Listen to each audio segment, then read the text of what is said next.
Das duas partes do nosso ser, uma é espiritual e divina, e está sempre ativa, enquanto a outra é a parte terrestre e corporal que requer repouso e sono frequente e regular.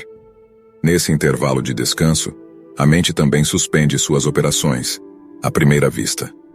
No entanto, isso ocorre simplesmente porque não possui mais os mesmos acúmulos de informações incessantes de quando estamos acordados. Quando os sentidos estão adormecidos, a mente é privada dos meios habituais de comunicação com o mundo exterior. Contudo, essa condição não a destina, de modo algum, à inatividade. Ao contrário, frequentemente se argumentou que a mente se torna mais ativa e apta a conquistar grandes realizações quando se desvincula de seu controle habitual sobre os sentidos. A mente dos sonhadores age de maneira mais astuta. O brilho do dia esconde o destino dos homens. O estado intermediário entre a plena atividade da vida desperta e o completo repouso dos sentidos no sono profundo parece ser mais favorável ao desenvolvimento de fenômenos mágicos, como ocorre nos sonhos. O fato de que a suscetibilidade da mente é especialmente grande nesse momento está intimamente ligado à afirmação registrada na Escritura Sagrada de que Deus frequentemente revelava sua vontade para os homens em sonhos. Se admitirmos a antiguidade do livro de Jó, veremos que a primeira menção conhecida dessa conexão foi um sonho, veja. Numa visão da noite, quando um sono profundo cai sobre os homens e adormecem em suas camas, então ele abre os ouvidos dos homens e lhes sela a sua instrução. Em seguida, somos informados que Deus veio a Abimeleque em um sonho durante a noite. A partir desse momento, ouvimos falar de revelações semelhantes feitas à noite em sonhos ao longo de toda a história do povo escolhido. E, frequentemente, esses sonhos são chamados de visões. O profeta Balaão profetizou: o que ouviu as palavras de Deus e conheceu o conhecimento do Altíssimo, que viu a visão do Todo-Poderoso, caindo em transe, mas tendo os olhos abertos. Neste e outros casos semelhantes, é aceito como inspiração divina é geralmente visto na história como uma misteriosa revelação mágica. Mas os fenômenos permaneceram os mesmos em todos os casos, e aqueles que aparecem nos sonhos são idênticos a sintomas exibidos em revelações ocorrendo durante o dia, quando o destinatário favorecido está completamente acordado.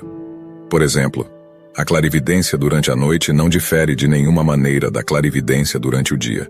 Um estado de êxtase, um transe, é necessário em ambos os casos.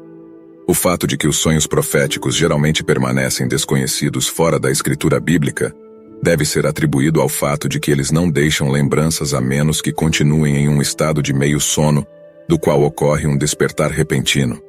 Ainda assim, esses sonhos frequentemente assumem uma forma alegórica e, como resultado, podem ser interpretados de maneira incorreta ou, no mínimo, de maneira imperfeita.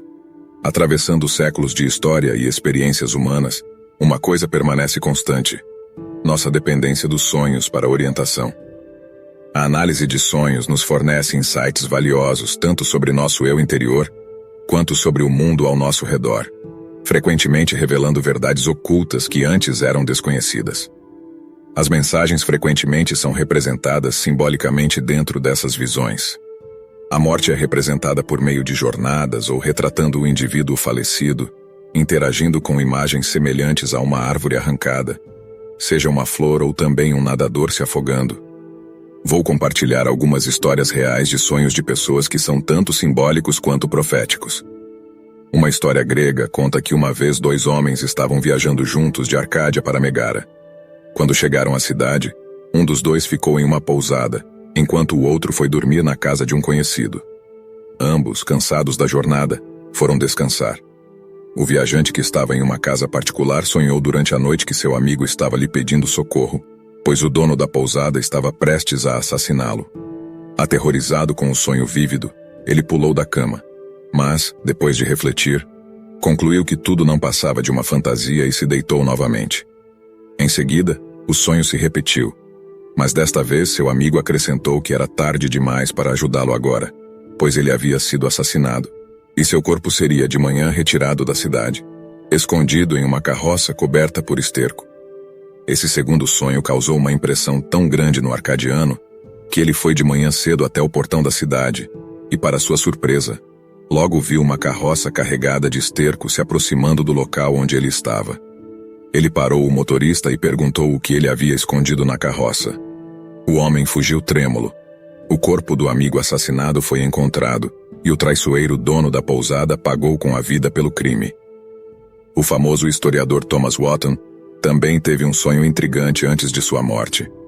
Enquanto estava morando na cidade de Kent, na Inglaterra, viu 5 pessoas cometerem um roubo em Oxford no dia seguinte, em uma troca de correspondências com seu filho Henry, que naquele período frequentava a universidade. Mencionou seu sonho e expressou interesse em saber se algo semelhante havia ocorrido na cidade. A carta chegou ao jovem um dia após a ocorrência do crime, momento em que tanto a cidade quanto a universidade estavam em um estado de grande agitação.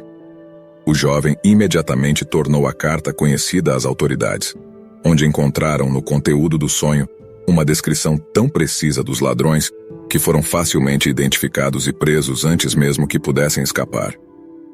Nos sonhos, alguns revelam eventos que se desenrolavam simultaneamente, enquanto outros desvendavam acontecimentos que estavam por vir. Cícero e sua obra sobre adivinhação Delírios Máximos têm preservado uma série de visões em sonhos que já eram famosas na antiguidade. Um sonho relacionado ao tirano Dionísio era especialmente conhecido. Uma mulher chamada Amara se viu em um sonho entre os deuses no Olimpo, e lá viu um homem grande de cabelos vermelhos e um rosto manchado acorrentado no trono de Júpiter. Quando ela perguntou ao mensageiro divino quem era e o que teria levado este homem a essa situação, ele disse que era o flagelo da Itália e da Sicília, um homem que, quando desacorrentado, destruiria muitas cidades. Ela contou seu sonho na manhã seguinte a amigos, mas não encontrou explicação até vários anos depois, quando Dionísio subiu ao trono. Aconteceu de ela estar na multidão que se reuniu para testemunhar o triunfo do novo monarca, e quando o viu, soltou um grito alto, pois o reconheceu como o homem acorrentado que estava sendo punido em seus sonhos. O grito chamou a atenção. Ela foi levada até o tirano, forçada a relatar seu sonho, e isso resultou em sua execução. Também era conhecido o notável sonho que Sócrates teve pouco antes de sua morte. Sua sentença já havia sido proferida, mas o dia de sua execução ainda não havia sido divulgado. Quando Crito, um de seus amigos, foi até ele e informou que provavelmente seria ordenado para a manhã seguinte, o grande filósofo respondeu com sua calma e serenidade habitual: "Se assim for a vontade dos deuses, que assim seja. Mas eu não acho que será amanhã. Pouco antes de você entrar, eu tive um sonho agradável. Uma mulher de beleza transcendente, vestida com uma longa túnica branca, apareceu para mim, me chamando pelo nome e disse: 'Em 3 dias, você retornará à sua amada casa, o local de nascimento de Sócrates.' E como em seu sonho apenas no 3º dia ele veio a óbito." Muitos sonhos que são considerados proféticos são, na verdade, o resultado de impressões deixadas na mente durante o sono por sensações corporais. Por exemplo, o inchaço ou a inflamação frequentemente são precedidos pela dor na área do corpo afetada. A mente recebe por meio dos nervos uma impressão dessa dor e a veste durante o sono e em um sonho em alguma roupa familiar. A mordida de uma serpente, a picada de um inseto ou até o golpe de um punhal, uma coincidência ocasional, serve para emprestar prestígio a sonhos simples e perfeitamente naturais. Existe uma história bem conhecida de um jovem em Pádua que sonhou certa noite que era mordido por um dos leões de mármore que ficam em frente à igreja de Santa Justina de Pádua.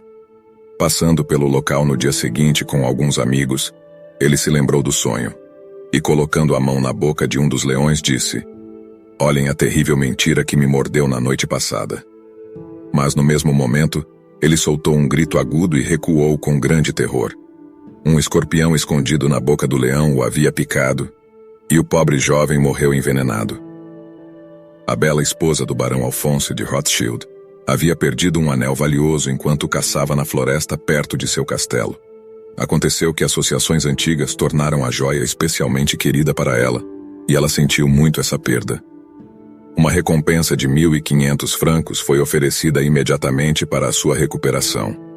Na noite após a caçada, a filha de um dos guardiões viu em um sonho um homem desconhecido de aparência imponente que lhe disse para ir ao amanhecer para um determinado cruzamento na floresta, onde encontraria o anel nos pés de uma árvore perto da estrada. Ela acordou, se vestiu imediatamente e foi para o lugar do qual ela havia sonhado. Após meia hora de caminhada, ela chegou ao cruzamento e quase no mesmo momento viu algo brilhante e reluzente como um vagalume. Ela pegou, e eis que era o anel. A garota nem mesmo tinha visto a caçada e não sabia nada sobre a perda da joia.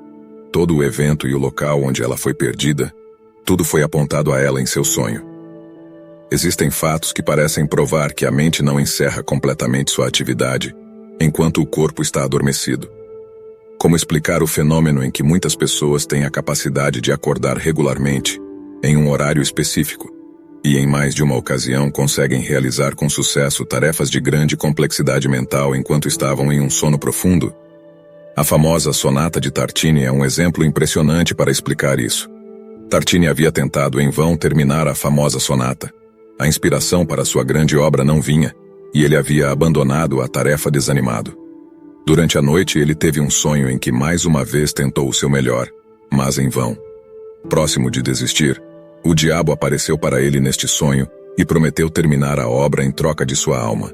O compositor, nada relutante, aceitou entregar sua alma e ouviu sua magnífica obra gloriosamente completa no violino. Ele acordou em perfeito êxtase, foi até sua escrivaninha e escreveu sua mais famosa obra musical, a Sonata do Diabo. Alguns autores acreditam que a parte espiritual do homem não precisa de sono, mas se deleita com o conforto de sentir que o corpo está em repouso perfeito e de esquecer, por meio desse meio, por um tempo, as preocupações da vida cotidiana e as responsabilidades de nossa existência terrena. Eles baseiam essa visão no fato de que, até onde podemos julgar, a mente durante o sono é independente do corpo e do mundo exterior. Pensar é completamente possível durante o sono sem sonhar, e até mesmo certas sensações corporais são corretamente percebidas, como quando nos viramos na cama porque deitar de lado causa dor ou desconforto. Não apenas falamos enquanto dormimos, mas também rimos ou choramos, suspiramos e rangimos. Um leve ruído, uma palavra sussurrada, afeta o curso de nossos pensamentos e produz novas imagens em nossos sonhos. Assim como certas afecções e até a pressão sobre certos órgãos têm a certeza de produzir invariavelmente os mesmos sonhos. Espaço e tempo desaparecem, o que é natural, uma vez que somente podemos mensurá-los por meio de nossos sentidos, os quais se encontram temporariamente em repouso. Douglas Stewart descreve que um sonho de um momento, muitas vezes compreende um ano ou uma vida inteira.